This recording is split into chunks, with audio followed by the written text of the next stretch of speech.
everyone, welcome back to this channel. In this video, I'm going to show you how to create Google Meet link. Now let's get started. First, open your Google Meet apps,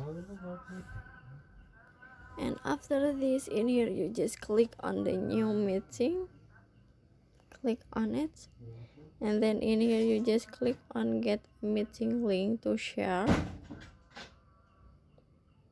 and then in here you can see this is a link on your Google Meet apps. You can share the link, this one, to your friends or to your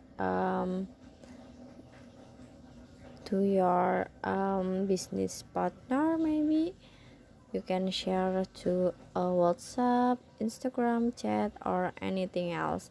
So that's how to create a Google Meet link.